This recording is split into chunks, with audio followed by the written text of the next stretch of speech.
ડીસા તાલુકાના ડાવસ ગામનો બનાવ. ખેતરમાં ખેડ કરતા ખેત પરિવાર પર પિતરાઈ ભાઈઓએ કર્યો જીવલેણ હુમલો.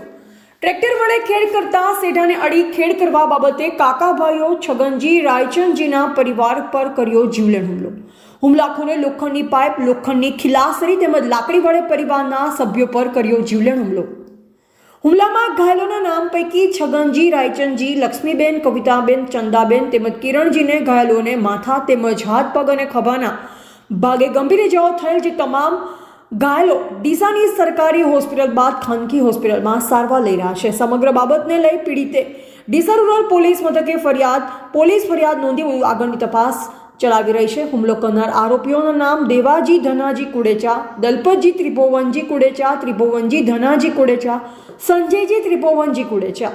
બનાવ બન્યાને 5 દિવસો સમય વીતવા છતાં આરોપીઓ પોલીસ પકડથી દૂર. પીડિત પરિવાર જણાવેલ પ્રમાણે તમામ આરોપીઓ હાલ ગામમાં ખુલ્લેઆમ કાયદાના ડર વિના ફરી રહ્યા છે. પોલીસ આરોપીઓને છાવરતી હોવાના પરિવારે કર્યા ગંભીર આક્ષેપો. તમામ આરોપીઓ હાલ ડાવસ ગામે ખેતરમાં ખેતી કરતા હોવાના આક્ષેપ. પીડિત પરિવારે પોલીસે આરોપીની અટકાયત ન કરતા કર્યા ગંભીર આક્ષેપો. તમામ આરોપીઓ પૈસાના જોરે અને રાજકીય લાગવગ ધરાવતો હોવાના કારણે પોલીસ છાવરતી હોવાના કર્યા ગંભીર આક્ષેપ. હુમલાખોર આરોપીઓ પીડિત પરિવારને આપી રહ્યા છે જાનથી મારી નાખવાની ધમકી. 5 દિવસ બનાવની વીતવા છતાં હજુ સુધી પોલીસે એક પણ આરોપીને નથી કરી ધરપકડ.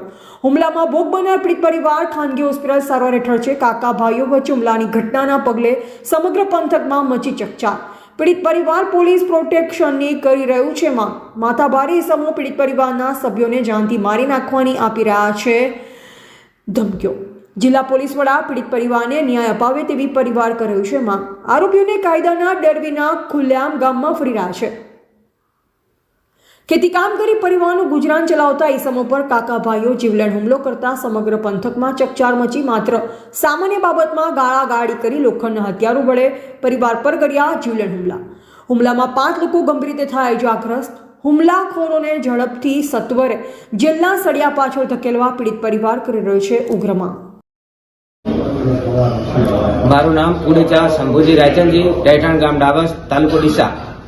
ગયા રવિવાર તારીખ 17/11/2024 સાંજના 4:35 કલાકે મારા ભાઈ ખેતરની અંદર ટ્રેક્ટરથી ખેડ કરતા હતા. એ સમયે બાજુમાં રહેતા અમારા કુટુંબી પરિવારના દેવાજી ધનાજી આવી અને એમને ચાલુ ટ્રેક્ટરની અંદર પહેલા તો ગભા ઉપર લોબી પાઇપ મારી, એટલે એમને ગભાનું હાડકું ત્યાં આગળ તૂટી ગયું છે. એના પછી બીજા એમને મારતા હતા, એટલે ઘરના પરિવારના બીજા છોડાવવા માટે દોડ્યા તો એમના પત્ની ગયા, મારા ભાભી ગયા, એમને પાડી દીધા. એમના ઘરના ઘણા લોકો આવી ગયા, હથિયારો લઈને બધા તૂટી પડ્યા. એમની છોકરી છોડાવવા ગઈ તો એને મારી, એમનો છોકરો ગયો એમને માર્યો, પાછળથી મારા બેન ગયા તો એમને માર્યા. બધાને ખૂબ માર્યા છે અને બુરી રીતે, જેવી રીતે જંગલી જનાવરો પર લોકો તૂટી પડે એવી રીતે, આતંકવાદી જેમ તૂટી પડે એવી રીતે આ લોકો બધા મારવા તૂટી પડ્યા હતા. આજે 5 દિવસ છે આજે અમે કેસ દાખલ કર્યો છે અને સાધારણ કલમો હેઠળ પોલીસે અમારો કેસ નોંધ્યો છે. આજે 5 દિવસ છે આરોપીઓ ખુલ્લેઆમ ફરે છે.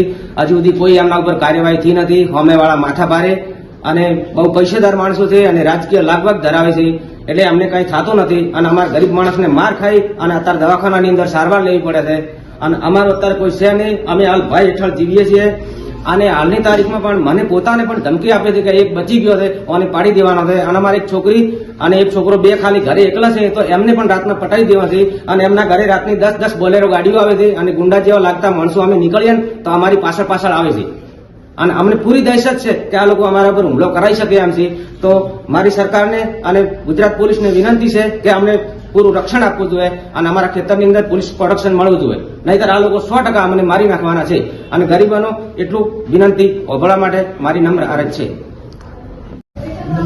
મારું નામ અશોકભાઈ જગસીભાઈ કોણીચા છે. આ મારા કાકા છે છગનભાઈ, એ ખેતર ખેડી રહ્યા હતા ત્યારે અમારા કાકા છે દેવાભાઈ ધનાભાઈ કોણીચા, એમને ખેતર ખેડતી વખતે હુમલો કર્યો એમને માથે. ત્યારે હું ત્યાં માથું જ હતો અને અમને એમને બીક લાગે છે અને ગુંડા માથું રેપ ફરે છે અને અમે બાલ બચ્ચા મૂકીને અહીંયા દવાખાને છે અને અમને એમથી બહુ બીક લાગે છે અને ધમકી પણ આપે છે. તમારી માંગ શું છે? અમારી માંગ છે એમને કડક ની કડક કાર્યવાહી થવી જોઈએ.